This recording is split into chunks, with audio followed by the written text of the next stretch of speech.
ഇവിടെ രണ്ട് ചോദ്യങ്ങളാണ് ഈ മോള് ചോദിച്ചത്. ഒന്ന്, ഞങ്ങളുടെ അടുത്തുള്ള അമ്പലക്കുളത്തിൽ സന്ധ്യ കഴിഞ്ഞാൽ പെൺകുട്ടികൾ കുളിക്കാൻ പോവരുത് എന്നാണ്. സന്ധ്യ കഴിഞ്ഞാൽ ആരും കുളിക്കാൻ പോവരുത് എന്നാണെങ്കിൽ ശരി, നല്ലതാ. ആണും പോവരുത്, പെണ്ണും പോവരുത്, ആരും പോവരുത്. കാരണം നമ്മൾ ജലത്തെ ദേവതയായിട്ടാണ് കാണുന്നത്, ഭഗവതിയായിട്ടാണ്. ആപോ വൈ ദേവതാഹ, വേദം പറയുന്നുണ്ട് വെള്ളം ദൈവമാണ്. അപ്പൊ ജലാശയത്തെ നമ്മൾ അത്രയും ഭക്തിയോടുകൂടിയാണ് സമീപിക്കുക.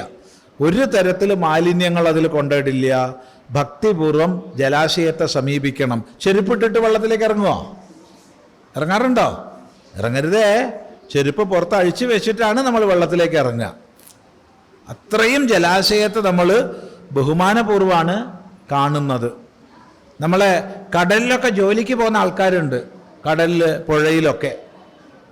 അവരൊക്കെ മുമ്പ് ഇപ്പം ചെയ്യുന്നുണ്ടോയെന്ന് അറിയില്ല, മുമ്പ് കടലിലേക്ക് ഇറങ്ങുന്നതിന് മുമ്പ് ആ വെള്ളത്തിൽ നിന്ന് തൊട്ട് തലയിൽ വെച്ചിട്ടാണ് ഇറങ്ങുക.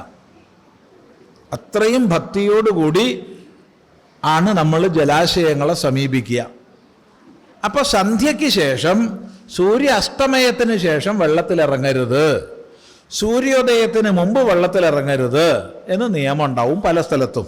അങ്ങനെയാണെങ്കിൽ നമ്മളത് പാലിക്കണം. എന്നാൽ പെൺകുട്ടികൾ ഇറങ്ങരുത്, ആൺകുട്ടിയൊക്കെ ഇറങ്ങാമെന്ന് പറഞ്ഞാൽ ശരിയല്ല. ആരും ഇറങ്ങരുത് സന്ധ്യയ്ക്ക് ശേഷം എന്ന് പറഞ്ഞാൽ ശരിയാണ്.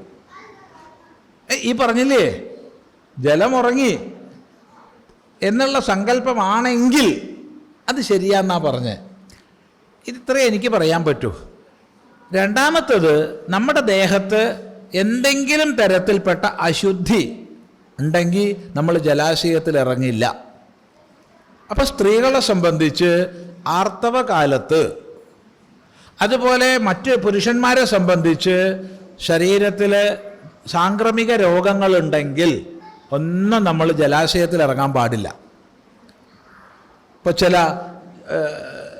ദേഹത്തിൽ സാംക്രമിക രോഗങ്ങൾ ഉണ്ടാവില്ലേ, ചില ചൊറികൾ, പകരുന്ന ജാതിയൊക്കെ രോഗങ്ങൾ, ആരുണ്ടെങ്കിലും ജലാശയത്തിൽ ഇറങ്ങരുത്. കാരണം എന്താ? ഇത് മറ്റുള്ളവർക്ക് പകരും. അതുപോലെ തന്നെ ആർത്തവകാലത്ത് നമ്മുടെ ശരീരത്തിൽ അശുദ്ധിയുണ്ട്. ആർത്തവ അശുദ്ധിയാന്നല്ല പറഞ്ഞ, ആർത്തവം സ്ത്രീകൾക്ക് നല്ലതാ, ആർത്തവത്തിലല്ല അശുദ്ധി. ആർത്തവകാലത്ത് ശരീരത്തിൽ അശുദ്ധിയുണ്ട്. അപ്പോൾ ജലാശയത്തിൽ ഇറങ്ങരുത്. അപ്പം എങ്ങനെ കുളിക്കും? അവിടുന്ന് വെള്ളം മുക്കി കൊണ്ടുപോയിട്ട് പുറത്തുനിന്ന് കുളിക്കാം. അല്ലാതെ ജലാശയത്തിൽ ഇറങ്ങാൻ പാടില്ല. കാരണം നമ്മൾ കാരണം ഒരു നല്ലതും കേടുവരാൻ പാടില്ല. പാടുണ്ടോ? നമ്മൾ കാരണം ഒന്നിനും ദോഷം വരരുത്. ഇതായിരിക്കണം നമ്മുടെ സങ്കല്പം. അതാണ് അതിനുള്ള മറുപടി.